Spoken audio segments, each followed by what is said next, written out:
मौजूदा मौसम है ज़्यादा सख्त समझा जाता है, ये बारे में रहनुमाई ये दो त्रै चीज़ां आ जांदियां ने ते हुण जिहड़े मामलात जिहड़े खराबी तरफ जा रहे हैं इन्हां दे बेहतरी दा की हाल समझदे हो?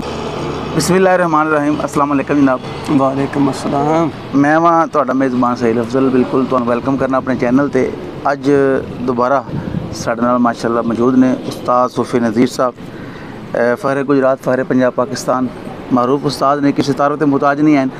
पहले भी इन्हां दा कीमती टाइम लिया सी, गुफ्तगू की सी, वो काफ़ी जिहड़े दोस्तां ने उन्होंने सराहिया हुआ, एप्रीशिएट किया हुआ, साड़ा बड़ा अच्छा रिस्पांस आया है। तो अज असी दोबारा इन्हों को मौजूद हाँ इस्लामाबाद, इन्हों को आए हैं। इन्हों की बहुत ही अच्छी मेहमान नवाजी हर लिहाज नाल ही बहुत सानू कीमती टाइम दिता ने। तो असी अज इंटरव्यू कर रहे हैं, गुफ्तगू करांगे इंशाअल्लाह, तो कोशिश करांगे कि अच्छे मौजूआत जिहड़े ने उन्होंने गुफ्तगू करिए ताकि जिहड़े देखने वाले भाई ने नवे शहर सवार उन्होंने फ़ायदा हो सके। जी सूफी साहब, मैं ये जानना चाहवागा फस्ट ऑफ ऑल तुहाडे कोलों कि जिहड़े मौजूदा हूँ, क्योंकि बड़ा मौसम चल रहा है, अज इत्थे बैठे हैं, बार बार मौसम रहना तब्दील हो रहा है, गर्म मौसम है, लेकिन इसके बावजूद नेज़ाबाजी इन्हां दिनों में भी हो रही है। पहले के मामलात केस जिहड़ा हुण तुहाडे सामने सिस्टम चल रहा है, इहदे बारे में की कहना चाहोगे? अस्सलाम वालेकुम जी। वालेकुम सलाम। बिस्मिल्लाहिर्रहमानिर्रहीम। सब तो पहली गल तो यह है अफजल जी गल तुसीं कीती ना मेरे ते, जी जी, अज का मौजू या अज की नेज़ाबाजी या अज की जी शौक, ये शौक नहीं रहेगी, तमाशबी नहीं रहेगी। ठीक है।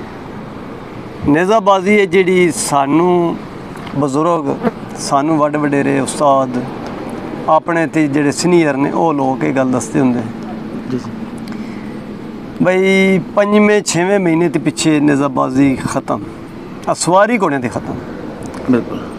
कागज़ां दी काठियां बना के लोग घोड़ियां के मूँह अगे रख के एक रस्म अदा करते होंगे है, इन्होंने साड़ दो, ख़त्म कर दो। जी जी, अजकल जी नेज़ाबाजी आ गई है, ये किसी भी जहन में रखना है बई शौकीन बंदा या ज़मींदार बंदा इस नेज़ाबाजी का हिस्सा कोई नहीं ले रहा। ठीक, सानू भी मजबूरन दौड़ना पैंदा पिया, असी भी दौड़ने पे। ठीक है। लेकिन ये कोई अक्लमंदी नहीं, बेवकूफ़ी है और सख्ती है। सख्त ये काम असीं गलत कर रहे हैं। घोड़ियां नाल ज़्यादतियां हो रही ने, बंदियां नाल ज़्यादतियां हो रही ने। जी जी, पिछले दिनों में साढ़े इत्थे एक मेला लग्या जी इस्लामाबाद दे विच, 3-4 घोड़े ज़ाया होए, जी जी, लेकिन वो साड़ी बेवकूफ़ी उसकी वजह से होई। ठीक है। लिहाजा मौसम देख के नेज़ाबाजियाँ करनी चाहिए, मौसम ना हो तो नेज़ाबाजी नहीं करनी चाहिए। ठीक हो गया। तो होर इस हवाले नाल कह लो नेज़ाबाजी का जिहड़ा हुण ज़ाहिर है कि बहुत ज़्यादा मामलात हो गए हैं, काफ़ी तब्दीलियाँ आ गई हैं।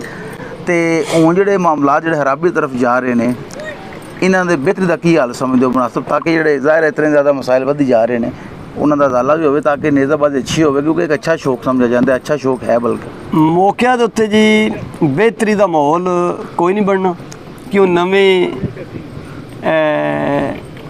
जवान आए नवे नवे ये नवी नवी इन्हों की पोजीशन है, जिमें जिमें पुराने होंगे जानते हैं, ये समझते जानते। कुछ लोग अज हैं ने साढ़े पुत्र भरा जी जी, जेडे पढ़े लिखे इस आ गए हैं, कुछ वो समझाण दे।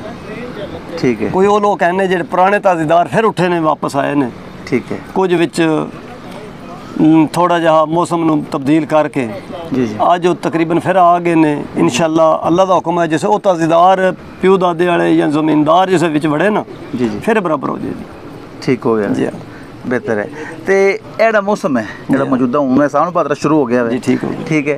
तो ये जो घोड़ा है, ठीक है, तो या इस तो पहले जो जून जुलाई का मौसम से काफ़ी गर्म होता है, ठीक है, इस टाइम नेज़ाबाद सीजन ऑफ होता है बहार के मौसम तो बाद, ज़रा उस तो बाद काफ़ी गर्मी हो जाती है, ठीक है, मई में, उस तो बाद जून जुलाई तो वो पहला जानना चाहवागा कि घोड़ियां की देखभाल तरीकाकार की होना चाहिए। तो यह मौजूदा मौसम है ज़्यादा सख्त समझा जाता है, ये बारे में रहनुमाई। ये 2-3 चीज़ां आ जांदियां ने, जिहड़ा साडा ना जी ज़िला गुजरात मंडी सरगोदा फैसलाबाद उधर तो साढ़े कोई गुंजाइश इन्हां घोड़ियां रखने की है। जी जी, सब्ज़ पट्ठा लैन की है। जी जी, और सब्ज़ पट्ठे होने तो मेरा ख्याल कहता लहसुन वगैरह हो जाता है, कम चल जाता है, कोरिया शोरिया भी हो जाता है। जी जी, जी है साडा ना जी जेलम हो गया, चकवाल हो गया, पिंडी हो गया, इतने साड़ी मजबूरी जी इन्होंने खुराक खुशक पानी। अच्छा अच्छा, चारा ये करना चाहिए जितना भी हो सके। जी जी, दाना जवां का या जवी का पा के इस वक्त गुजार ली। जी जी, घोड़े नूं असीं ना कोई तेल शेल का बंदोबस्त कर ली कि घोड़े का ਮੈਦਾ ਠੰਡਾ ਟਿਕਾ ਰਹੇ, ਇਹ ਕੰਮ ਚੱਲਦਾ ਰਹੇ। ਨਾਲ ਕੋਈ ਇਹਨਾਂ ਨੂੰ ਪਾਣੀ ਕਾਂਜੀ ਜਿਹੜਾ ਬਰਾਬਰ ਕਰਦੇ ਰਹਿਣ, ਕਿਉਂਕਿ ਅੱਜ ਕੱਲ੍ਹ ਜਿਸ ਵਕਤ ਘੋੜਿਆਂ ਦਾ ਪਾਣੀ ਖਤਮ ਜਿਵੇਂ ਸ਼ੁਰੂ ਹੁੰਦਾ ਨਾ, ਇਵੇਂ ਇਹਨਾਂ ਨੂੰ ਬਿਮਾਰੀਆਂ ਸ਼ੁਰੂ ਹੋ ਜਾਂਦੀਆਂ ਨੇ। ਕਿਸੇ ਦਾ ਬੰਦ ਹੋ ਗਿਆ, ਕਿਸੇ ਨੂੰ ਦਰਦ ਪੈ ਗਿਆ, ਜੀ ਜੀ ਹੁੰਦੀ ਉਹ ਕਮਜ਼ੋਰੀ ਛੜੀ ਪਾਣੀ ਦੀ ਹੈ। ਹਾਂਜੀ, ਜਿਵੇਂ ਜਿਵੇਂ ਅੰਦਰੋਂ ਪਾਣੀ ਘਟਾਉਂਦੇ ਨੇ, ਇਵੇਂ ਉਹਨਾਂ ਨੂੰ ਨਾਲ ਬਿਮਾਰੀਆਂ ਸ਼ੁਰੂ ਹੋ ਜਾਂਦੀਆਂ ਨੇ। ਠੀਕ ਹੈ। ਲੇਕਿਨ ਇਹ ਅਸੀਂ ਦੌੜਾਉਣ ਦੇ ਚੱਕਰਾਂ ਵਿੱਚ ਅੱਜ ਹਾਂ, ਕਿਉਂ ਨਵੀਂ ਸਾਰੀ ਇਹ ਪਾਰਟੀ ਆ ਗਈ ਹੈ। ਜੀ ਜੀ ਨਵੀਆਂ ਪਾਰਟੀਆਂ ਫਿਰ ਪਤਾ ਜੇ ਛੜੀ ਸ਼ੋਅ ਕੀ ਕਰਦੇ ਨੇ ਨਾ, ਸਾਂਭਣ ਦਾ ਇਤਨਾ ਖਿਆਲ ਨਹੀਂ ਕਰਦੇ। ਜੀ ਜੀ ਜਾਂ ਤੇ ਧਿਆਨ ਇਸ ਗੱਲ ਦਾ ਕਰਨਾ ਹੈ ਵੀ ਜਿਤਨਾ ਵੀ ਹੋ ਸਕੇ ਗਰਮੀਆਂ ਦੀ ਖੁਰਾਕ ਠੰਡੀ ਪਾਓ ਇਹਨਾਂ ਨੂੰ। ਬਿਹਤਰ ਹੋ ਗਿਆ ਹੈ। ਜੀ